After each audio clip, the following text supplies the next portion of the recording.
Don't be fooled by Fran childish innocence or charming art style. This is a deeply disturbing game that will have you down the rabbit hole of YouTube video essays to comprehend its unsettling truth.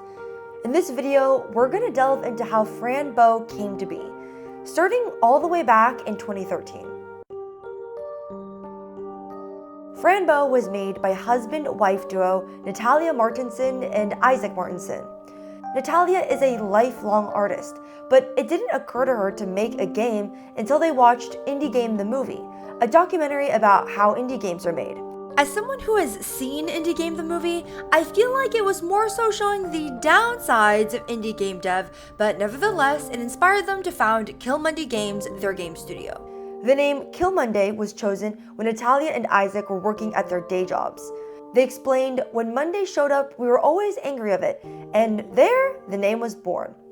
Before Fran neither of them had made a game before, nor knew how to program. Isaac focused on programming and music, while Natalia focused on art, animation, and writing. They started working on Fran but with their day jobs, it was hard to make good progress.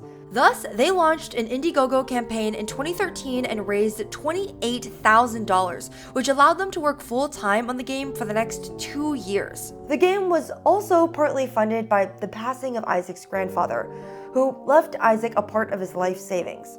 The game took $52,000 to make, $28,000 from the Indiegogo campaign and $24,000 from personal savings.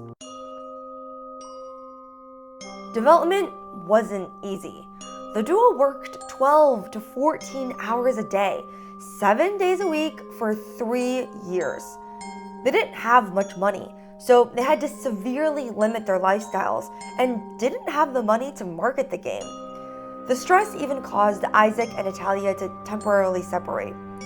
Regarding the harsh work-life balance, Natalia said, "It's not like every day you get the feeling of wanting to keep working. Sometimes you're just so lost, so one should embrace it, right?" The couple took their hardships from development and put them in the game itself. Fran has point-and-click gameplay. The player interacts with their environments and solves puzzles. Natalia said she wanted the game to feel like everything was connected and highly organized, to write a story that felt complex, both in lore and characters. The problems in the story are what I would transform into puzzles, and in that way, progress in the game without going outside the story. Fran has a quirky, imaginative, yet unsettling art style. Natalia was inspired by life itself and life around her, learning from the bad things in life. She wanted the world to feel alive, and drawing Fran was very personal. For example, Fran dress was inspired by a dress from Natalia's childhood. The painting in the doctor's office was a recreation of a real painting she did as a child. Natalia and Isaac had a black cat, which presumably inspired Mr. Midnight.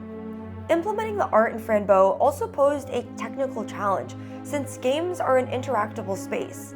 Specifically, they found trouble with 2D lighting. To get a fire, Natalia made a filter coming from the fire, animated the fire, then put an overlay near the surrounding space, and made the fire flicker through coding. Then she had to work on lighting the rest of the room. Fran uses multiple art mediums. While the majority of the game is drawn digitally, parts of the game are made with clay. In the minigame where you escape Mia and Claire's cottage with the help of a toad, the entire scene is made with clay and animated in stop motion. Fran was mostly animated through rigging, a process of adding bones and joints to a character or object rather than frame by frame. Due to their limited budget, Kill Monday had to be clever with their resources. Instead of a sound studio, they recorded their sound effects in a closet. Here, you can see them opening an umbrella, which is the inventory sound, and shaking a box of matches, which is the pill bottle. When Isaac was making the music, he was tweaking parts, and when it made Natalia cry, he knew it was done. Fran was approved by Steam Greenlight in 2013. Steam Greenlight was a program that allowed developers to submit their games to Steam for a public vote. If a game gets voted highly, Valve will review it and determine if it was appropriate for the store. Back then, you had to get lucky to publish on Steam. Now, anyone can do so. The game was successful upon launch. The Steam homepage displays popular games, and Fran Bow was listed as first. It sold 10,000 copies before a month had passed.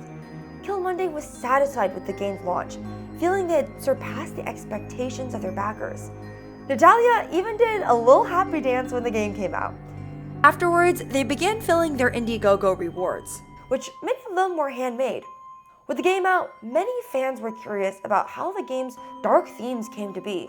Natalia found it difficult to answer when fans asked what was the inspiration behind the psychological aspect of Fran Bow, as it was so personal to her. She stated she wants her work to be separate from her. Fran Bow was made in GameMaker, an engine that specializes in 2D games. They used 2 Windows computers, a Mac Mini, and a laptop with Linux. The art and small animations were made in Photoshop, and Anime Studio was used to animate characters. Kill Monday used a bamboo Wacom tablet to draw, a H4ND zoom to record sound, a MIDI keyboard to make music, and a Cubase to edit and record music. Ever dreamed of making an indie game like Fran Bow? Why not try the game engine Kill Monday used, GameMaker? GameMaker is an easy-to-use engine for 2D games. Before Kill Monday made Fran Bow, they had no experience in coding. If that sounds like you, try GameMaker as it has drag and drop for scripting, free asset bundles, and templates projects for popular genres. GameMaker is completely free to get started and develop across multiple platforms. So many of your favorite games are made in GameMaker, including Undertale, Katana Zero, and Spelunky. Get started in the link in my description.